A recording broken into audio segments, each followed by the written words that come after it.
Hi, I'm Rowan Williams, author of The Lion's World, and you're listening to Pints with Jack.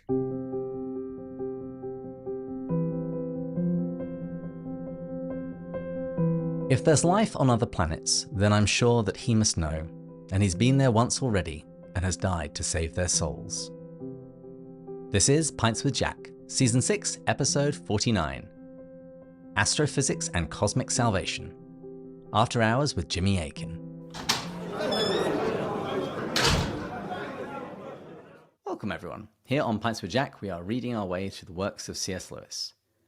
And this season, we've read through the first of Lewis's science fiction trilogy, Out of the Silent Planet. And in this work, as we've discussed, Lewis imagines life on Mars, and he asks, what would a species untouched by sin, or at least relatively untouched by sin, what would that look like? How would they relate to God? And most importantly, would Jesus need to go to that planet as well? And the opening quotation for this episode was a lyric from the song UFO by Larry Norman, and he offers one possible answer. But in today's show, we're going to be digging into these in greater depth, looking at these theological questions regarding alien life, and we're doing that with the perfect guest for this subject matter, apologist and science fiction nerd, Jimmy Akin. Jimmy Akin is a senior apologist at Catholic Answers and the author of many books such as The Fathers Know Best and The Drama of Salvation. He's a weekly guest on the radio show Catholic Answers Live, and he's the host of podcasts, too numerous to mention, but I'll mention a few. A Daily Defense, The Secrets of Star Wars, The Secrets of Star Trek, and of course, Jimmy Akin's Mysterious World. And he's recently returned to his home state of Arkansas, where Dick Devine assures me that he has Einstein on toast and drinks a pint of Klingon blood wine for breakfast. Jimmy Akin, welcome back to Pints with Jack. Well, thank you so much, David. I'm very pleased to be here. It's not true that I have Einstein on toast, because that would be cannibalism. And I don't drink a pint of Klingon blood wine for breakfast because I don't do breakfast. I do intermittent fasting. See, Dick Devine, but I appreciate the spirit. Tell me, how's it been moving back to your home state? Because that was a recent move for you. Yeah, it's been great. I'm very happy to be back in my hometown, which is Fayetteville, Arkansas. I was in California for 30 years, and while California is a geographically beautiful state, it's also evil, and it got more evil over time, so I'm very glad to be back home. Well done for joining the winning team of all of us who fled California. But you're right, it is very pretty, so we're probably due for a vacation back there at some point soon. Oh, sure. Probably during the winter when the weather here is awful.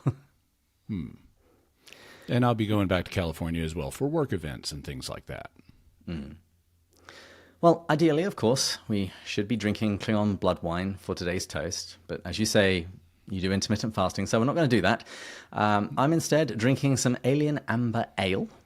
Do you have anything to wet your whistle beside a pipe? I have Diet Dr. Pepper. So that's what I'm doing right now. Also, I have grapefruit citrus Zevia. Lovely. Well, today I am wearing my very fashionable Because It's Aliens t-shirt from your podcast, Jimmy Akin's Mysterious World. Yeah, there you go. And I'm going to be giving away one of these t-shirts to a randomly selected listener. And if people would like to enter, all they have to do is share this link on social media and tag Pints with Jack. So with that, let's toast in Klingon, Iwilij Jakjaj. Iwilij Jakjaj. Which means, may your blood burn. Common Klingon toast. Exactly. I actually thought it was, may your blood burn in hell. Either way, it's no very mention cheery. of hell. I could pull it apart, but I might get a little bit of it wrong. But basically, you've got the verb out of a usual Klingon order at the end. But if I recall correctly, "you" means blood, and "lij" means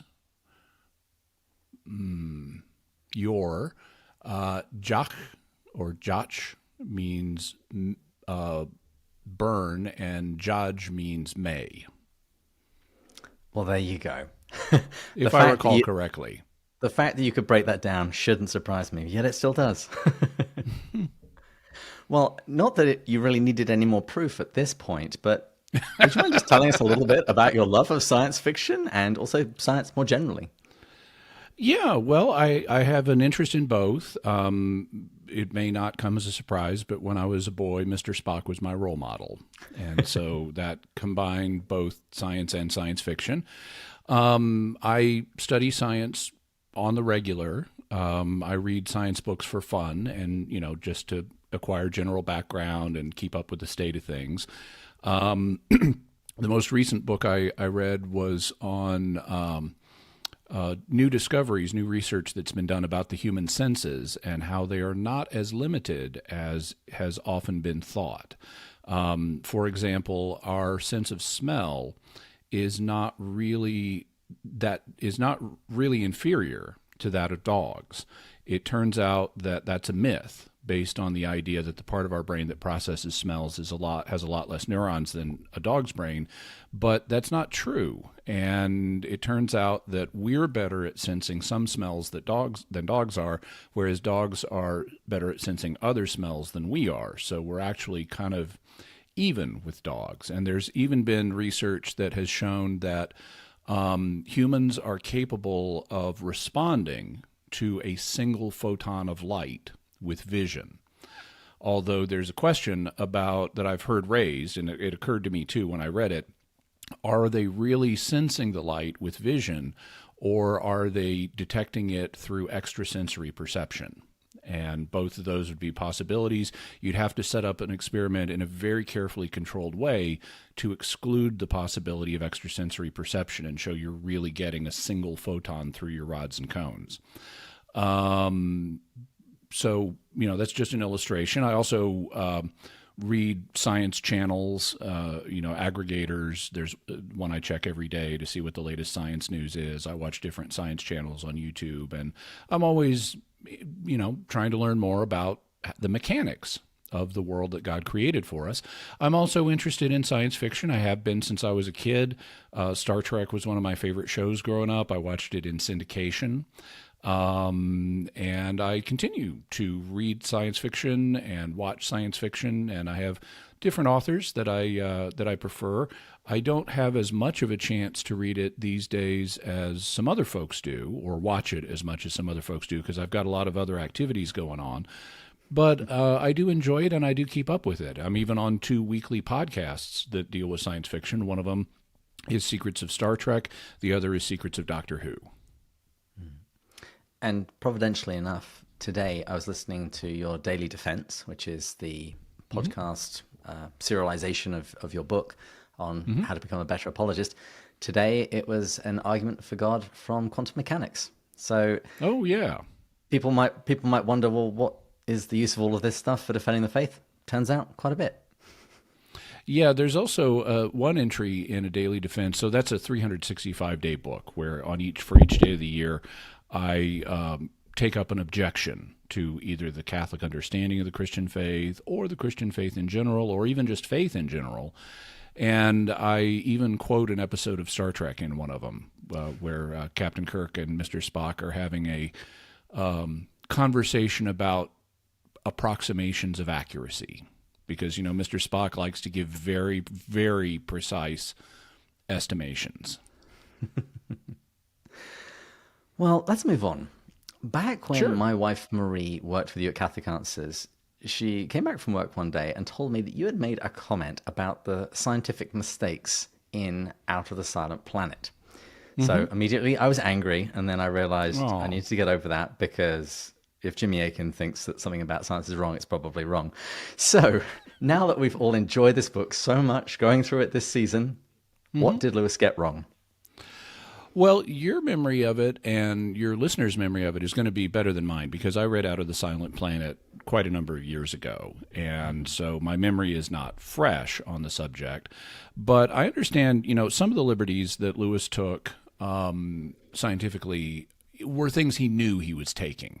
For example, he presents Mars, or Malacandra, as having an oxygen-rich atmosphere, and he knew that was not the case. He knew that astronomy had pretty well determined by when he wrote the book that Mars really doesn't have a lot of oxygen in its atmosphere. But he needed ransom to breathe.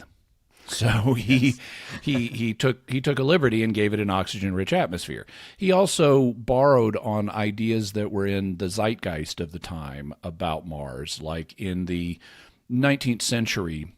One of the prominent ideas, and here in America, this was popularized by Percival Lowell, who founded the Astronomical Observatory at Flagstaff, Arizona. But Percival Lowell was also very interested in Mars, and like a number of people at the time, he thought that there was a civilization on Mars that had built these canals that were visible from Earth. And it turns out this was based in part, I mean, you could see some lines on the surface of Mars sometimes. And an Italian astronomer had described them using the word canali, which means channel, but it got translated into English as canal. And so you had this idea in the zeitgeist that Mars had a civilization, maybe a dying civilization, that was using canals to route water from the polar regions to the equatorial regions and to support farming and help the population to live. And this was a very popular idea. It was, for some time, it was regularly discussed in popular articles and books about Mars. Percival Lowell was a big fan of it. And by the time that Lewis wrote Out of the Silent Planet, they pretty well knew these aren't really canals. Like one of them is the biggest valley in the solar system, which is it's enormous. It's absolutely huge, but it looks like a line, from the distance we're at. And some people thought, okay, this is a canal. Lewis knew that wasn't true, but because it was part of the zeitgeist, he used it anyway. And that's fine. I don't have any problem with that. He also commented in a letter he wrote, that he knew the science in the book was mumbo jumbo, that he used that phrase, unlike other science fiction authors, or many other science fiction authors, he wasn't really that interested in the technical side of things. There was a trend in science fiction, and to some extent it's still there, but a lot of early science fiction authors had a background in science and engineering and things like that. And so they were very interested in the technical aspects of how would you make this work and what inventions, could we imagine that people might be using in a science fiction context. And so they were very into the technical side of things, which Lewis was not. Lewis was not interested in how does the science work and how does the technology work.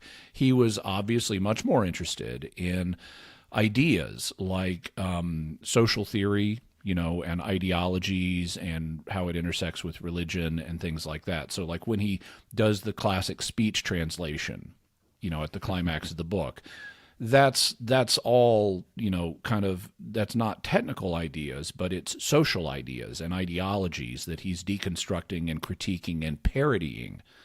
And so, like there's the one moment where I forget his name, but the gentleman makes this claim that life's claims are absolute. And in trying to translate it, Ransom says, I cannot say what this man is saying in your language, because it's just so nonsensical. So Lewis basically said, I'm just doing the science to satisfy me. And so he made up stuff. Some of which are not actually that bad. Like he had the spaceship being transported by lesser known properties of sunlight. Mm-hmm. And that's actually possible. They didn't really have the concept out there, as far as I'm aware, in Lewis's day, but solar sails actually work. I mean, we've tested them, and you can make a starship or a spaceship move by solar power, just in terms of using light pressure from a star or a laser to push it along in space, like wind pushing on the sail of an ocean-going vessel. And I don't know that Lewis envisioned a solar sail. I'm pretty sure he didn't in the book. But it is the idea that you could use light pressure for space transportation is a lesser-known property of sunlight.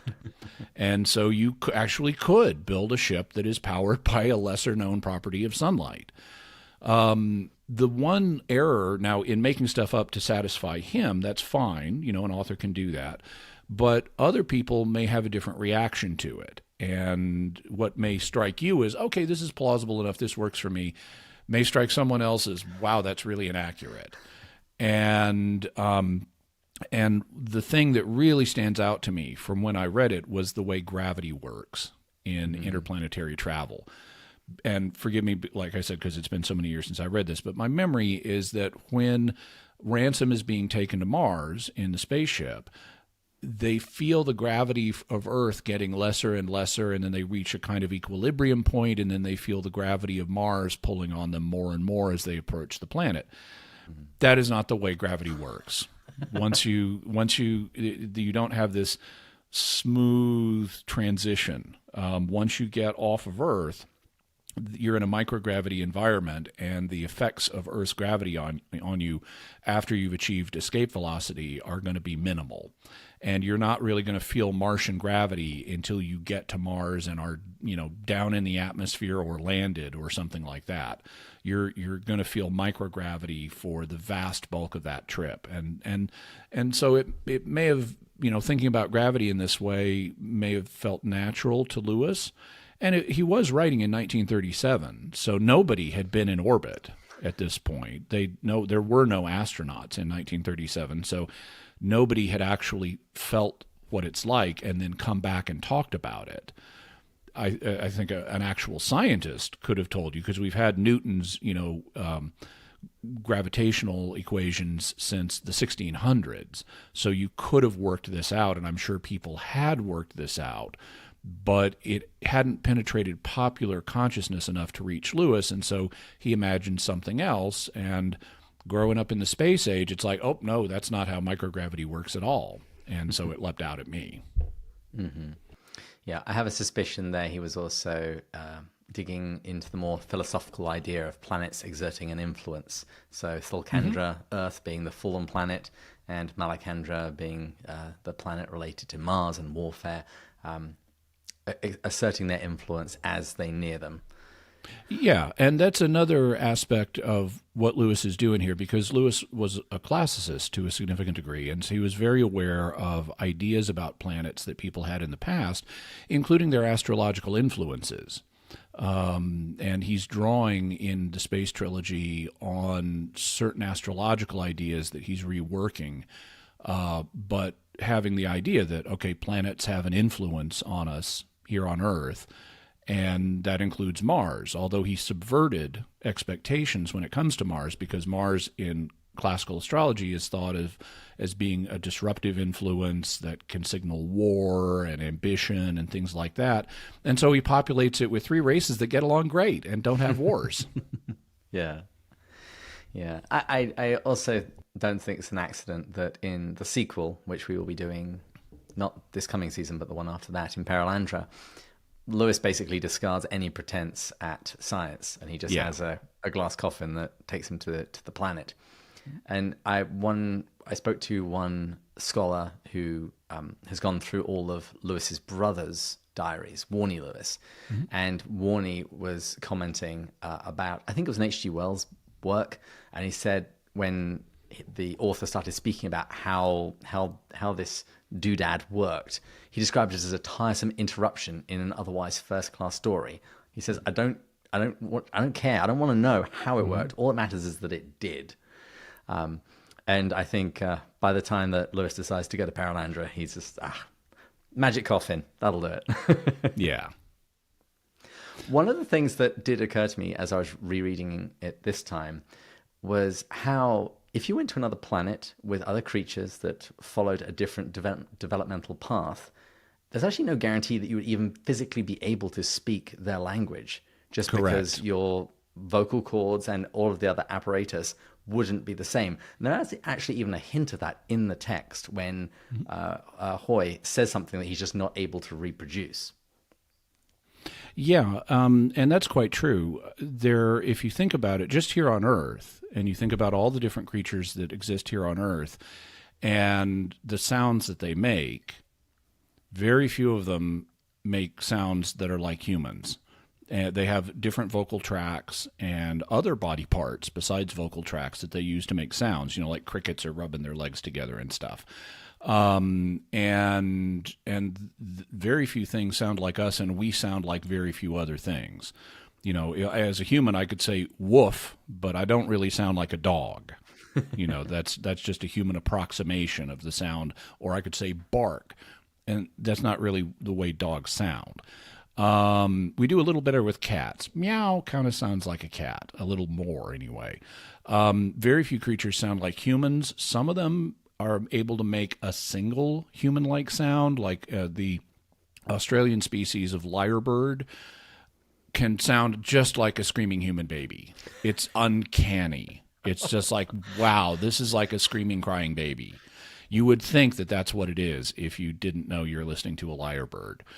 But very few have a range of sounds that overlaps with ours significantly. For example, chimpanzees don't.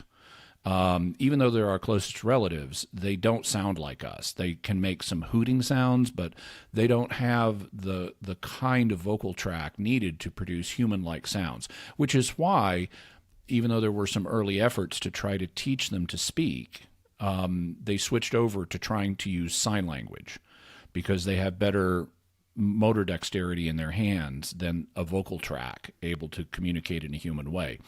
There are a few creatures that do, certain birds do, like, parrots are famous for being able to reproduce human-like sounds and say "Polly want a cracker" or whatever they hear around them. And some of them are actually intelligent enough to be able to understand what they're saying to a significant degree, even though it's something they've never heard before. They may not understand what they're saying exactly the way a human would, but they're able to put together different words that they've learned that they know the meaning of. My favorite example of that is actually from a parapsychological study that was being done to test whether a particular parrot, I forget the species of parrot, but whether it could pick up thoughts from its owner, who it had a strong bond with. And what they did was, in this apartment building, they left the parrot in the apartment where it lived. They put the owner in a different apartment, so cut off from contact with the parrot. Then they showed the owner on a monitor images that the parrot knew words for. So like the parrot knew the word car, and so they'd show the owner a picture of a word car, and meanwhile they're monitoring the speech of the parrot and what it's saying, if anything, while the owner is looking at a picture of a car or a picture of an umbrella or whatever the parrot knew the words for. And they found that the parrot did have statistically higher than random chance correlation with what the owner was looking at. But they were strict in their scoring, and so if the parrot didn't use the word that was associated with the picture, they didn't count it as a hit. But one of the pictures they showed was of a picture of a person driving a car, and they're sticking their head out the window and looking, they've got their head out the window, they're looking down in front of the car, and the parrot did not say the word car. What the parrot said was, "Careful, you stuck your head out." And it's, wow, okay, "careful, you stuck your head out" is probably not a phrase the parrot has used to hearing, but it corresponds with what was in the picture, and it sounds like something the parrot formulated on its own, suggesting a high degree of comprehension of what those words mean. Wow, I'm now really scared of parrots. I don't like the idea of them reading my mind. Wow. Well, they shouldn't be much of a threat. Fortunately, parrots have significant limitations, which is why we capture them instead of the reverse. That makes me feel better. Yeah. Well, now that we've got the science and parapsychology covered, let's pivot and talk about theology. Okay. So Lewis addresses some of the theological implications of alien life on other planets in an essay that he wrote called Religion and Rocketry. But what do you think are the implications, particularly for Christianity, if we do find that there's life on other worlds? Well, I think that it's unknowable at this point, but I don't think there's any particular. I don't think there's any particular threat here because we've met other intelligences that we didn't know about before. For millennia, all most people in Europe knew about was Europe and Africa and Asia and what we today would call the Old World.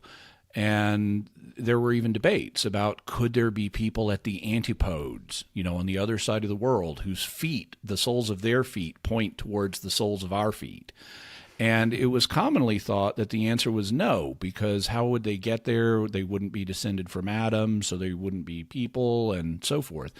And as a result, you had a common opinion was there isn't anybody at the antipodes. And then it turned out there was.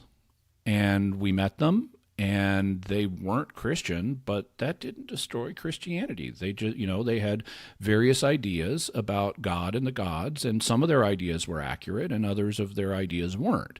So if we take the discovery of the new world here on Earth as a historical precedent, we could have something similar happen in the future. We might find aliens who, on additional new worlds, who they might have a religion that's like Christianity or Judaism, in which case, God may have been revealing himself to them the way he did to us.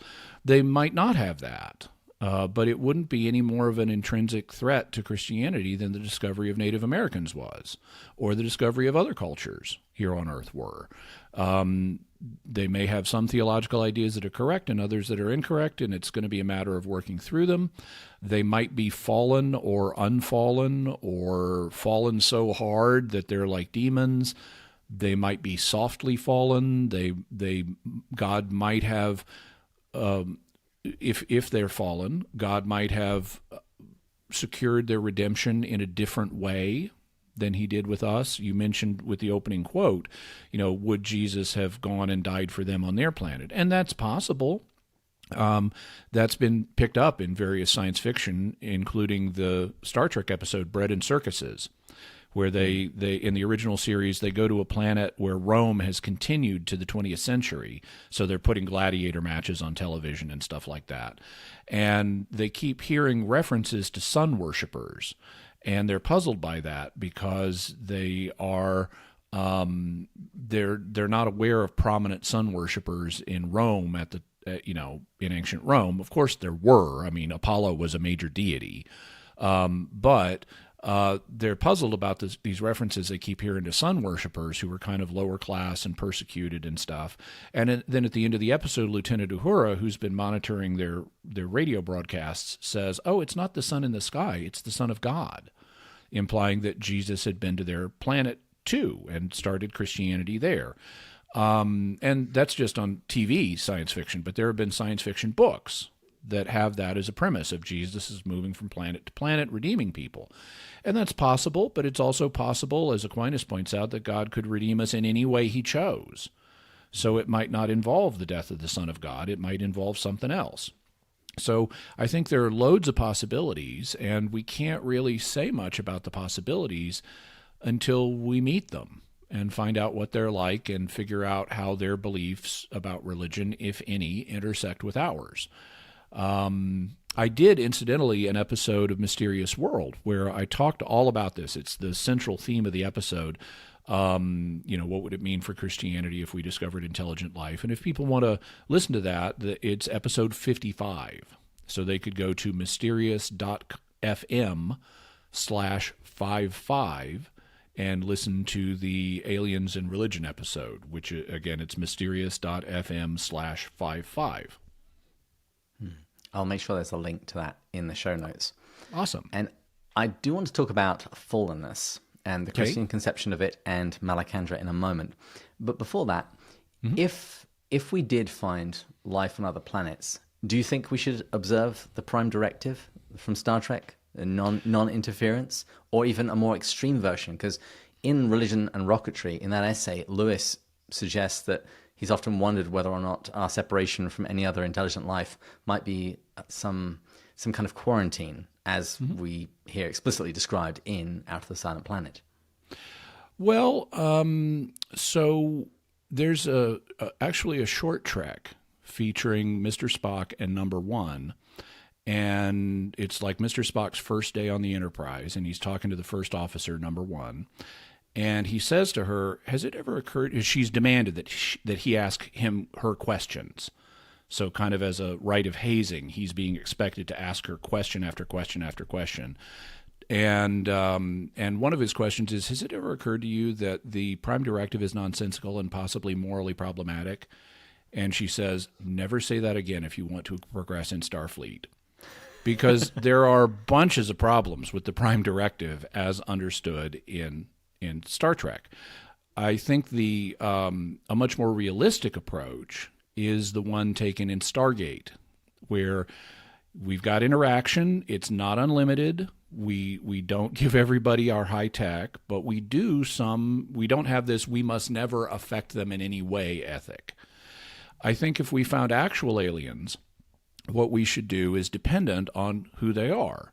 I agree with Stephen Hawking, the late Stephen Hawking, that we shouldn't really be advertising our existence to aliens, because if they're intelligent, they're probably like us, meaning they eat meat and they have a background as hunters evolutionarily. That's why, for example, humans have eyes that face the front instead of the side, because if you are a hunter, you need triangulation to figure out how far away your prey is so that you can estimate your leap and so forth, or how far you need to throw the spear. If you're an herbivore, you need eyes to the side so you can watch for hunters. And so that's why herbivorous animals like cows and horses have side-mounted eyes, and predators like humans and lions and wolves have front-mounted eyes. And being a predator tends to be associated with intelligence, because you need intelligence to sneak up on your prey, but you don't need intelligence to sneak up on a blade of grass. So intelligence is associated with being a predator, and any aliens that we find that are intelligent are likely to have a predatory evolutionary history as well. And that means they're fellow members of the Predators Club. Now, you may notice predators here on Earth tend to have kind of a membership privilege. If you're in the Predator Club, other predators are going to think twice before attacking you. That's why we don't just go out and, randomly attack bears and lions and stuff like that. If we go out hunting, we tend to go after game animals that tend to be herbivorous. And the same thing is true of other predators, because we're all dangerous, and you don't want to mess with something that's dangerous. And so if we find extraterrestrials that are intelligent and they're more advanced than us, I don't want to advertise our existence to them. I don't want to be saying, hey, we're here, come visit, because it tends not to go well when you have cultures meeting at different levels. The technologically superior culture tends to overwhelm the lesser culture. So I would advocate isolation from more advanced aliens, and only very slowly open up to actually having contact with them after a long period of observing them and getting ourselves up to speed so we could match them in a fight, if it came to that. If we meet aliens that are less advanced than us, then I wouldn't say use Star Trek's Prime Directive, but I would say use the same kind of protocols that anthropologists use in dealing with less technologically advanced cultures. You don't want to come in and just overwhelm them. But that also doesn't mean you have no contact with them. Instead, you do a kind of limited contact thing where you try to respect and protect their culture from being destroyed, but you are able to interact, and you can even embed anthropologists to study their culture and so forth. So I would say we already have at least models of the kinds of protocols we would want for interaction with extraterrestrials, at least tentatively. we'd have to modify those based on who we actually find and what their psychology is like. Because thus far, we only have the psychology of humans and other Earth creatures to look to. But I can imagine things, aliens that are intelligent and have non-human psychologies that might mandate a change in how we work. For example, I have an idea for a science fiction story I may write someday, where we encounter aliens whose they're intelligent and they're technological, and they're more advanced than us, but their psychology is like that of chimpanzees. So if you imagine an intelligent, technologically more advanced than us species that is as hyper excitable as chimpanzees and has the same territorial instincts that chimpanzees do. Like the first contact in this story is going to be they discover us, and the first thing they do to stake out their territory and prove that we need to respect them is they destroy Pluto. They use a mass driver and bam, Pluto is shattered, just to show us that we need to respect them. Or maybe just to end the argument as to whether or not Pluto's a planet. It doesn't matter anymore. It's gone. In my universe, Pluto is justly recognized as the planet it is. If something's big enough to be round and not big enough to glow, it's a planet, including our sister planet, the Moon. Wow. Mm-hmm. Well, there we go. We have our policy going forward in our intergalactic travel. At least those would be my proposals, but no one listens to me, so it won't matter. Well, I do think you make some very good points, particularly if these other races are fallen. And that's really where I want to go now. I want to speak about Malacandra, but before we get there, one passage that I often hear mentioned in relation to fallenness is trying to tease out the ripples of the fall. Basically, how wide was it? Was there death before the fall? And in Romans, Paul speaks about all of creation groaning. Groaning. Yeah. Now, if all of creation is groaning, does that mean that therefore a singular fall of our first parents affected the entire cosmos, meaning that any other planets which had alien life, that they would necessarily be fallen as well? There's no way to provide a definite answer to that question because we don't know what it pertains to creatures on other planets. There have been a range of opinions regarding how the fall affected things here on Earth. I would side with Thomas Aquinas and say number one, and Aquinas didn't say it this way, but the text of early Genesis is not straight history. It is written in a figurative way that communicates theological truths, like God made all this stuff. But it's not a literal chronology of how God made all this stuff. And the second creation account in Genesis 2 and 3, I think, is similar. And the Catechism acknowledges that Genesis contains, figurative language, especially in its early chapters. And that doesn't mean it's all a myth. It doesn't mean it's all a parable, but it's not straight history and straight science. And science hadn't even been invented in the modern sense and when Genesis was written about 1000 BC. So we wouldn't expect it to be a scientific document. But I would, even if you treat it as if it is fully literal, we see that the universe is entropic before the fall. It's already subject to entropy because without entropy, stars don't shine. And the stars start shining on day 4. And without entropy, you don't got to eat. But God gives Adam and Eve permission to eat of every tree of the garden except one. So we already see that the universe is subject to entropy, which is the tendency to go from a high-energy, high-organization state to a low-energy, low-organization state so that systems run down and break down over time. We also see that there's death before the fall because if you eat a piece of fruit, it dies.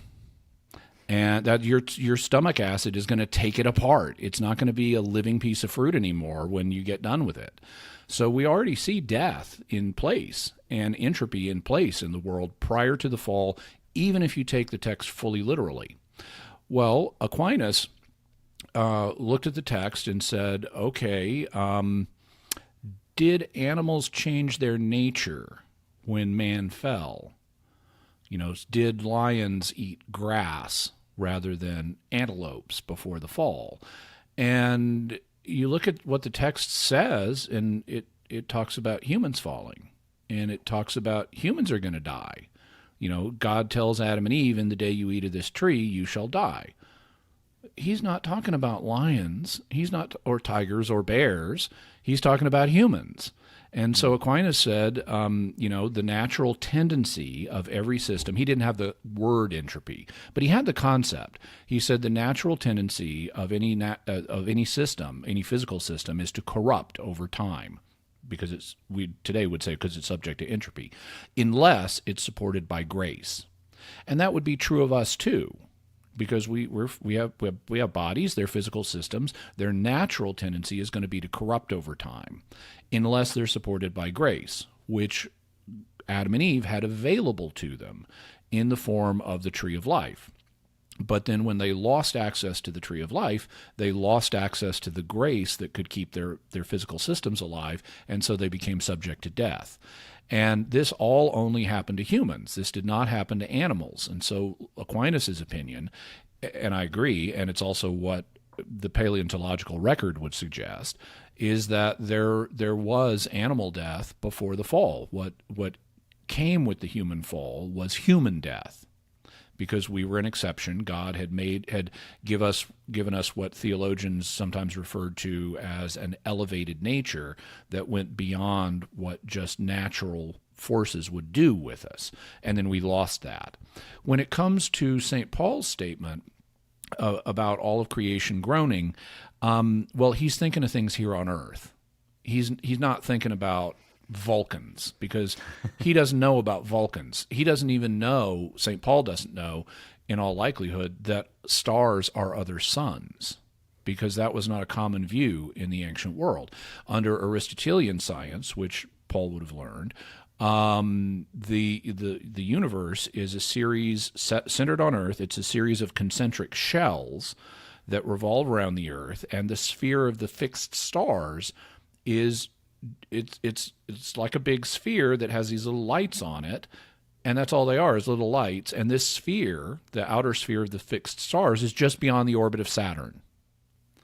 And so that's the cosmological image that St. Paul has in mind. He's not thinking about alien creatures on other planets light years away. He doesn't have those concepts. And so what he's talking about is the creation as he knows it, which is here on Earth. And it's obviously not literally true that all of creation is groaning, because the stars aren't groaning, the moon isn't groaning, the tree next door is not groaning. So what kind of creation is groaning? Well, I think what St. Paul means is human creation. He's using a mode of speech where it's sort of the reverse of a pars pro toto. Pars pro toto is where you have a part that you refer to as a way of referring to the whole. So I could say, for example, all hands on deck. Well, I don't mean everyone put your hands on the deck.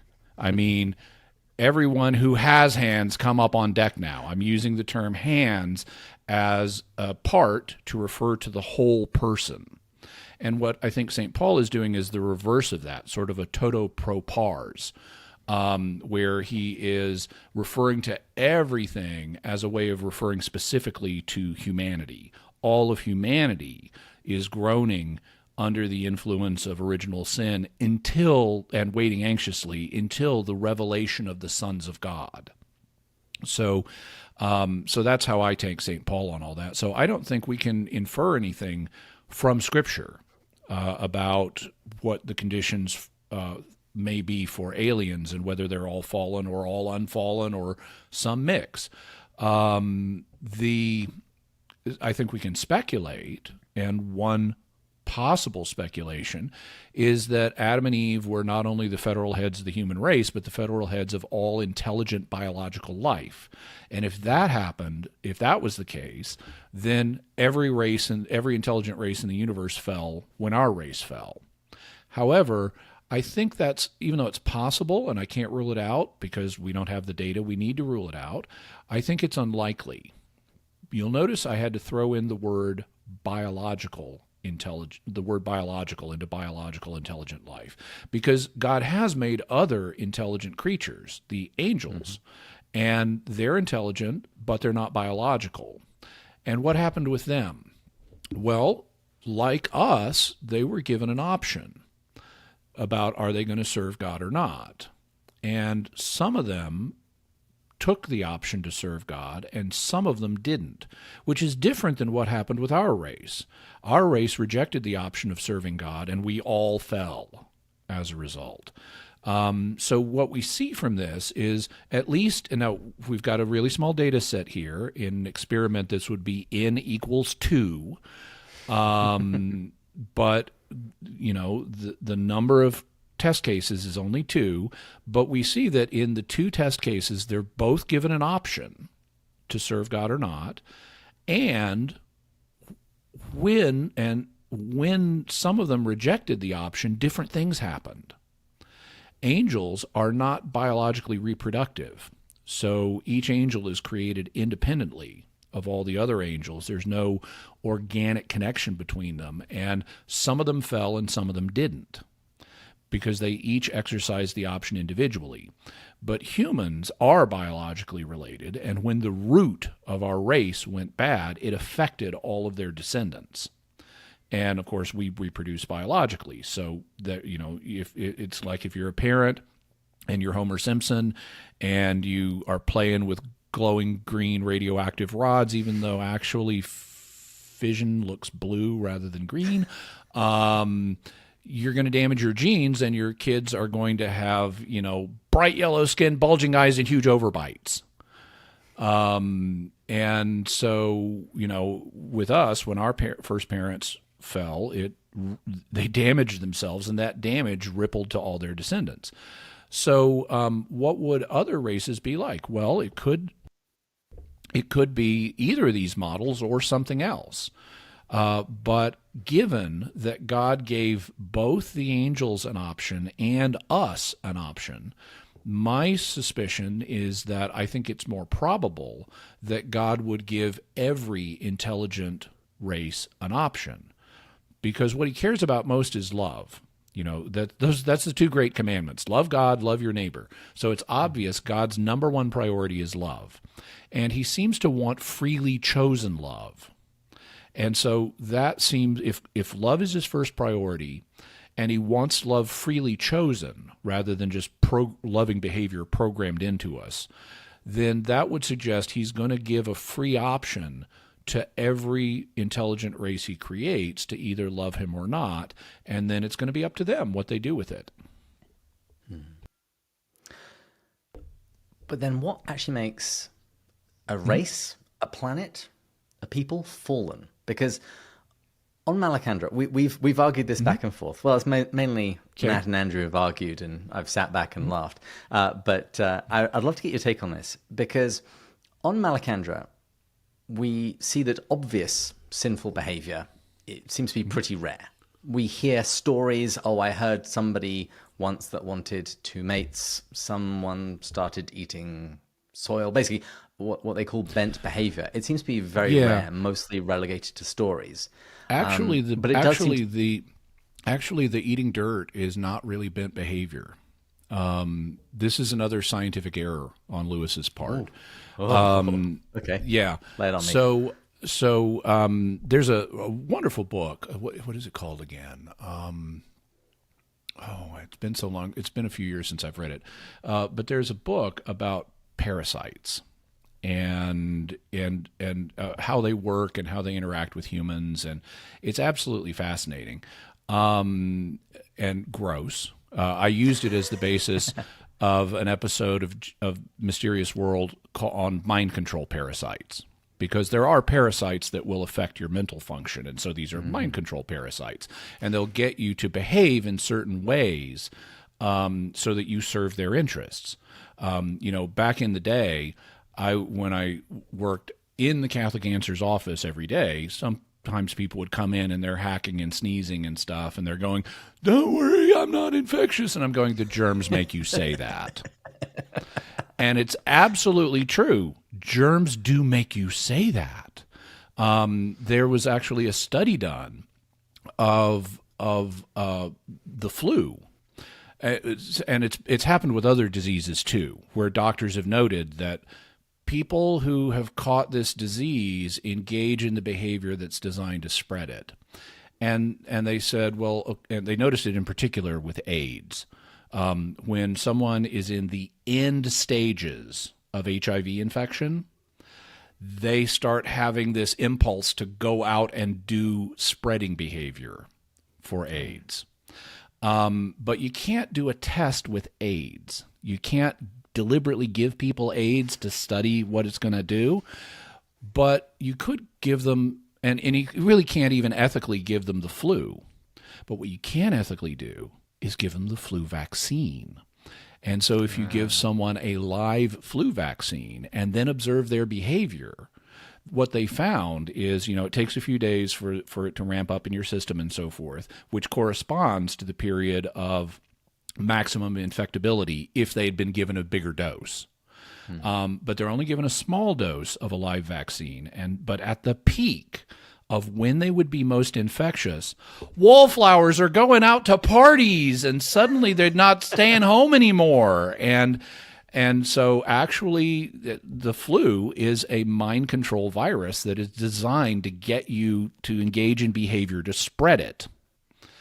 So what about eating dirt? Well, it turns out that various things help combat parasites. Among those things are spices. And that's why in the equatorial band around the world, down near the equator, you look at the cultures down there, they've got spicy diets. They're adding spices to their foods without realizing it. They've cultivated a taste for the spices, but biologically what it's doing is helping them fight the parasites that are endemic in the equatorial zone around the Earth. Well, what about eating dirt? Well, same thing. There are minerals in dirt and clay and things like that will help you fight parasites. And so children sometimes get an impulse to eat dirt, and pregnant women who have a compromised immune system sometimes get an impulse to eat dirt, and it's actually performing a valid biological function for them. So this was another error, I can't say about Martian biology, but the concept that Lewis is working with here is a little scientifically out of date. I'll put it that way. Actually, eating dirt is not necessarily bent behavior. It actually may be appropriate in some cases. Wow. I never knew that. I'm looking at this very differently now. I'm also never going to trust anyone if they've got the flu. Yeah. Okay. Let's box that aside. Stay home until you're better. That's the solution. Always good advice. I'm now part of a large family, so there's always some child sniffing and wiping his nose on the furniture. Yeah. But returning to not Paralandra, Malacandra. We know that there is death. People die, although they seem to die at a very predictable time and rate. So generations naturally die together, and they sense when it's near. But there is also a predator on Malacandra. There's the Hanakra, which they hunt, and it hunts them. And towards the end of the book, we learn that Satan has attacked Malacandra in the past. And it does seem that he managed to sway some of the inhabitants to sin. But the guardian angel, effectively, of the planet cast Satan out. And those who are under his sway, he describes them as being cured or unbodied. So some kind of redemption, or they were killed. So with all Martian that Inquisition. Nobody expects it, even on Mars. So with all of that, How would you describe Malacandra? Would you say it's fallen, unfallen, or I liked your phrase earlier, softly fallen? Yeah, I would put it in that category. I don't think the existence of a predator tells us anything about its state of fallenness, because I agree with Aquinas. Predators existed and preyed on Earth before the fall of man. I also don't think that the death of the life forms tells us anything, because, as Aquinas says, and I'm not a Thomist, but I think Aquinas is right on this, the tendency of every natural system is to corrupt over time, to break down. And that would have happened to us unless God had given us the option to keep on living through the tree of life. And so I would say, okay, he just didn't give them the equivalent of a tree of life, but he's letting the otherwise consequences of nature that you would expect happen to them. What is more significant to me in terms of this is the fact that Hoi acknowledges bentness in his race. And you kind of have there's sort of two ways to look at that. Either Hoi is correct that there's bentness in his race, in which case his race has fallen, or Hoi is incorrect about bentness in his race, in which case he's bent. And so he at least has bent judgment. And so I think either way you go, there's some bentness in their race. But they don't seem to be near as bad as we are. So I would say they are lightly fallen or softly fallen or something like that. They fell, they just didn't fall as hard as we did. And similarly, we didn't fall as hard as angels did. Angels, once they made the ones that went bad, they're like the little girl with the little curl right in the middle of her forehead. When angels are good, they're very, very good, and when they're bad, they're horrid. And so the angels, the ones that fell even harder than we did. The Hros just didn't fall as hard as we did. That would be my take based on the data in the novel. And I really like that, and I really like the conclusion that you've reached, because I would say the consensus of our co-hosts is certainly in that direction. Uh-huh. But before we wrap up, I've got to ask you the big question. Do you think there's extraterrestrial life out there? And do you think they've ever visited us? Intelligent or non-intelligent life? Or both? I'm going to say intelligent. Okay, I'll give you the both answer for free. I think there very probably is life out there, at least non-intelligent life, and I think it probably exists in our own solar system. In fact, I did a pair of episodes of Mysterious World that I really should recommend to your audience, because it intersects directly with the themes of the book that y'all have just read. I did a two-part episode on life on Mars. In part one, I talked about the history of thought about life on Mars and Percival Lowell and all that, and that's episode 179.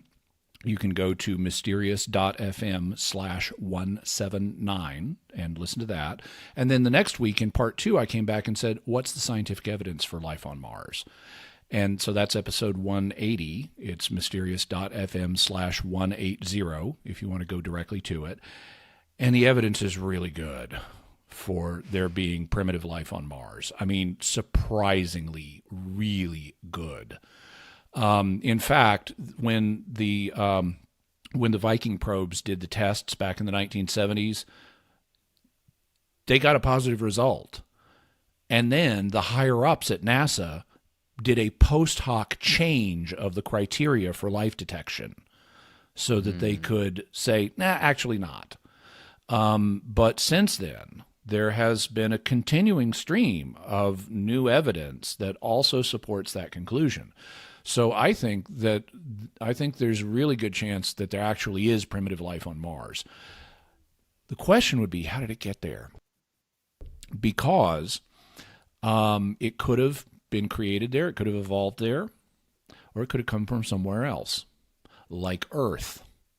because we know we've got Martian meteorites on Earth, where a chunk of Mars's surface got blown off into space and eventually it found its way here. Well, there are also going to be Terran meteorites on Mars from the same thing. Little chunks of Earth's crust get knocked off in an impact. They float around the solar system, and some of them are going to land on Mars. And here on Earth, we know we've got life, and some of that life is extremophile, meaning it exists in and continues to live in very extreme environmental conditions, including vacuum and extremely cold temperatures and things like that. So I think it's quite possible that it's possible life got started here on Earth, and then a chunk of Earth's surface gets knocked off into space with an impact. It's got extremophile bacteria in it. They continue to survive in the heart of some rock. This rock eventually lands on Mars, and it starts spreading from there now that it's back in a more congenial environment. It could also go the other way around. It could have started on Mars and come here. It could have started somewhere else. Right now, there are scientists who are seriously looking at the possibility of life on, for example, Jupiter in the oceans, the water oceans, or other oceans that are on Jupiter's moon Europa and Saturn's moon Enceladus. So there are multiple habitable places, it would seem, in our own solar system, and if life appears in any one of them, it can spread to all the others.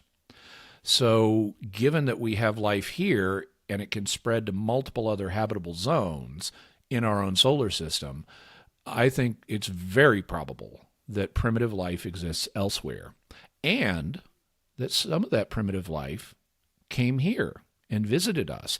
If life got started on Mars, it could have hitched a ride on one of the Martian meteorites. So it could be microbial aliens here now or in the past. When it comes to intelligent life, well, it's harder to say because intelligent life is harder to come up with. It's only happened so far as we know, unless the Silurian hypothesis is true. It's only happened once in the 4.5 billion year history of our planet that God put intelligent life here. So it's and in fact, for most of the history of Earth, life was microbial. It's really only been in the last, Earth is 4.5 billion years old. It's really only been less than a billion years that we've had multicellular life. So you had this extremely long period of microbial life, and then you start to get multicellular organisms, and then whoosh, you get, dinosaurs and humans and all that stuff. And intelligence just at the end of that. So I think that intelligent life is going to be rarer than non-intelligent life, but given how big the universe is and how many billions and trillions of stars and planets there are out there, my suspicion, and if I had to bet, which I don't have to, but if I had to bet, I would bet that, yeah, there's probably intelligent life out there. Has it visited us? Because and part of that is theological. I mean, I can imagine, and it's obvious God has made a really big universe, most of which is not filled with life. But we know he's interested in intelligences because he's created more than us. I mean, we also know for a fact about the angels. And if he's made us and if he's made angels and he's got a huge, enormous universe, my guess is he's got some other biological intelligences elsewhere in the huge, enormous physical universe. Have they come here? I don't know. I'm open to that possibility. I'm not convinced of the possibility. There are ways that even with slower than light travel, there have been estimates done. You can use robotic probes and stuff to do this. You could effectively map and colonize a galaxy in about 1 million years. So if there are intelligent life forms elsewhere in our galaxy, and they've been intelligent for 1 million years or more, they very well could have reached us just by slower than light, by probes and stuff like that. And if they're 1 million years ahead of us technologically, they may have faster than light. There are solutions that allow for faster than light travel under Einstein's general relativity, and we even have, the principles kind of prototype designs, not a functional prototype, but we have principles for faster than light travel, like the Alcubierre warp drive, which uses a loophole in Einstein's theory of relativity to, even though objects with mass can't travel faster than the speed of light, that restriction does not apply to space. Space can travel faster than the speed of light, and in fact it does so in relative terms. There's a cosmic horizon where, the farther out in space you get, the faster things are moving away from us because of the Hubble constant. And there is a point you reach where in relative terms, they're moving away from us faster than the speed of light. So there's a cosmic horizon. Every year, more stars fall over that horizon, and we'll never see them again because now they're too far away for their light to reach us. And so given that space is not subject to the light speed limit, you could move a patch of space from one place to another faster than light by contracting the space in front of it and expanding the space behind it. And that's the principle of the Alcubierre warp drive. And that's just one solution. So if you talk to physicists who've studied this question, and it's not just Alcubierre, it's other people like Michio Kaku and Sabine Hassenfelder and other people, they'll say, well, we can't build one today, but it may very well be possible for us one day to build a faster than light travel mechanism. And if you got 1 million years head start on us, aliens could have already done that and could be visiting us faster than light. So I think it's possible that intelligent life is visiting us, but given the UFO cases that I've studied, I am open to some of them being extraterrestrial, but I'm not convinced of that. There are other explanations as well. And so when it comes to the visiting question for intelligent life, I'm open, but not persuaded at this point. And in another piece of serendipity, your co-worker Trent Horn, in his podcast today, he was talking about generational travel. So that we all jump on a spaceship, we start heading for the nearest inhabitable planet, and several generations will live and die on that ship. And then that would be one way of doing some colonization. That's one way of slower than light travel between star systems, generation ships. There are other possibilities too, not all of which would be in accord with Catholic moral theology, but that's not going to stop the Chinese. And you could have embryos or gametes in storage that you then thaw out and grow once you get to the destination, just for example. Or you could print them. You got a cellular printer, you print up a new totipotent stem cell and turn it into a baby when you get to your destination. And as the father of a small child, I'll say when he becomes a toddler, he'll then just destroy everything. You'd want some Jimmy robot Akin, nannies. Exactly. That's what I need. Jimmy Akin, thank you so much for coming on the show. Yeah, my pleasure. As the landlord rings the bell for final drinks, can you tell people where they can find out more about you and listen to episodes specifically of Jimmy Akin's Mysterious World? Yeah, so I work for Catholic Answers in San Diego. Our website is Catholic.com, and you can hear more about me there, as well as our other activities, our other apologists. My personal website is JimmyAkin.com, which I use as a kind of hub for my online activities. I'm on various podcasts, and in particular, I want to highlight Mysterious World because it intersects with the themes we've been talking about today. Every Friday, we look at a new mysterious subject. We look at them through the twin perspectives of faith and reason. What would reason tell us about this? What would the faith tell us about this? And we're open-minded but critical. So we're not going to just dismiss everything like some shows. We're not hardcore disbelievers in mysteries, but we're also not super credulous. We're going to use critical thinking. And unlike a lot of mystery-related podcasts and shows, we actually try to solve the mysteries. We're not just generating wonder. Imagine, what if? Instead, we're actually trying to find out what's true, and we'll make a list. We'll present the background on a mystery. We'll make a list of things that could explain it, starting with the natural explanations. Then we'll go through them and say, well, how well do these explanations fit the data? And sometimes we get it down to one explanation or just a few explanations, but we try to solve them to the extent possible. We cover natural mysteries, supernatural mysteries, scientific mysteries, paranormal mysteries. If it's mysterious, it's interesting. And we're typically a top 20 documentary podcast in the U.S. on Apple Podcasts. We've got over 100,000 listeners every week. And so check it out. The home, it's in Apple Podcasts and Spotify and Stitcher and all that. So it's in all the standard podcast directories. Its homepage is mysterious.fm, like the radio. So mysterious.fm. You can also go to my YouTube channel where we have a video version of it. And that's youtube.com/Jimmy Akin. Particular episodes that your audience might be interested in, given what we've talked about today, include episode 55 on intelligent aliens and theology. So that's mysterious.fm/55, and also the two-parter on life on Mars, which is episodes 179 and 180. So that would be mysterious.fm/179 and mysterious.fm/180. And we also have lots of other mysteries, including other extraterrestrial ones. So if that kind of thing is of interest to you, check us out. And if you're interested in more terrestrial mysteries, I really enjoyed today's episode on the Masons. Leo Taxel, his startling Masonic revelations. Mm-hmm. Well, thanks again to Jimmy Akin for coming on the show.